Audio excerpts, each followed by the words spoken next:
Hey, this is my second video I'm doing. This is recently went on a road trip up through Pittsburgh, where I saw the shooting set of The Dark Knight Rises, which is awesome. And I went into Buffalo, and then we went up to Canada. And these are all the things that I like. Most of these things, it's gonna be like a Canadian-centered sort of update, because most of these things are things I got in Canada. And a couple of them are Canadian releases, which I'll be highlighting. Highlighting. But first, I'm going to start with the non-Canadian stuff. I found this in an FYE in outside of Pittsburgh, in the Monroeville Mall, where they filmed Dawn of the Dead. Yes, I visited the Monroeville Mall, and this is, I might have just talked about how I got this in another update, but this is the Chinatown Centennial Collection, which is the 2-disc one. And I got the 1-disc one like a couple weeks ago. But I had to get this one because it came with a commentary with Robert Towne and David Fincher. I don't know why David Fincher. They decided to put him in there, but it's awesome. I started listening to it. It's great. And it also comes with a lot more special features and a really cool cover.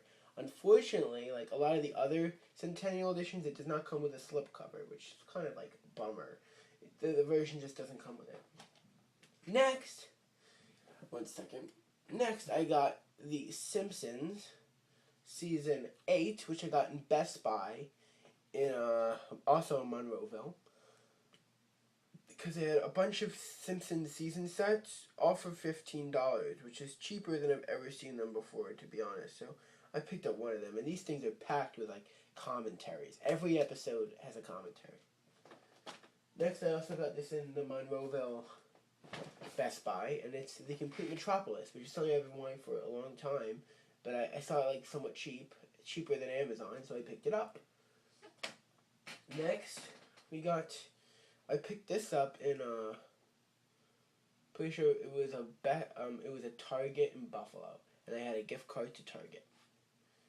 The Monsters Inc. 2-disc Blu-ray and 1-disc DVD. It comes with. It's pretty awesome.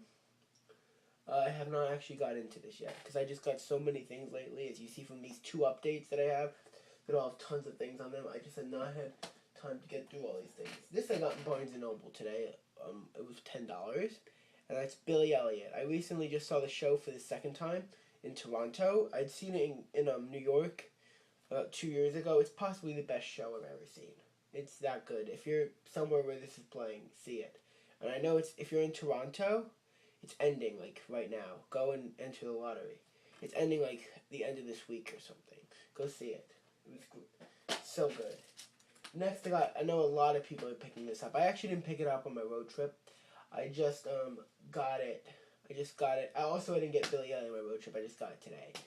I got this in the mail the day after I left.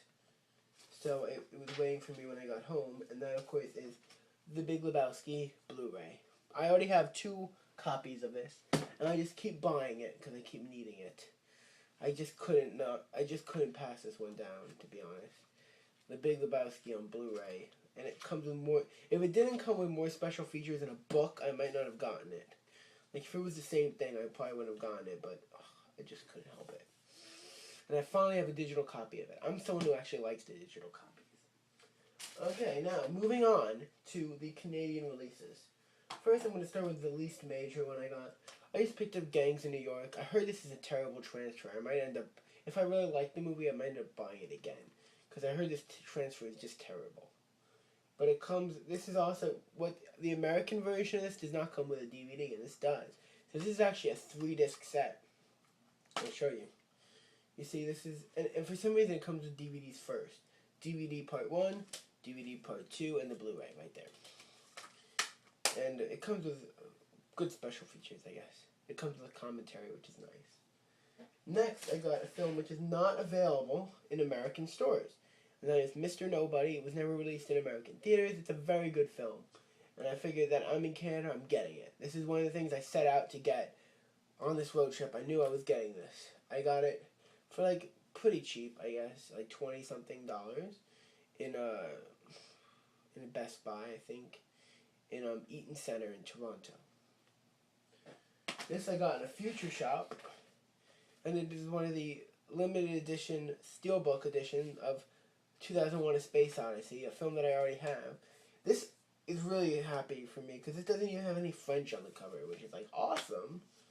As most Blu-rays do, it has inside art. Most Blu-rays do have French on them. For some reason, this doesn't, even though they don't really sell it in America, which makes no sense to me at all. It's great. I have this on DVD, but I just had to get it because this is awesome. And finally, but for me, this is, for you, it's probably the least significant thing I got, but for me, it's the most significant thing I got, which I got My Winnipeg, a film that I adore, and I've been waiting and waiting and waiting for Criterion to release it, considering it's on IFC, or maybe just a regular IFC release in America, but none. It's only been available in Canada, so I'm like, this is one film I have to get. And they end up getting it for very expensive in a bookstore, unfortunately. And I also got the book, which is only in sale in Canada too, My Winnipeg. This is, if you have not seen this film, it's on Netflix Instant. That's probably the only way you'll see it, unless you live in Canada and you can just buy it or rent it or something. See it. It's just so like, it's like fantastical sort of. I've met the director before, Guy Maddin, who's a big director in Canada, but not very well known in America. Who's a wonderful director who I met a couple years ago at the Tribeca Film Festival, and I got to speak to him. He was a cool guy. So just check this out. It's so good. He also made Brand Upon the Brain, which is on the Criterion Collection, and The Saddest Music in the World, which is also an awesome film. But this is my favorite that he's ever done. It's so good. Really see this. Okay, so that's it for me. See you next time on another Tan Chair review.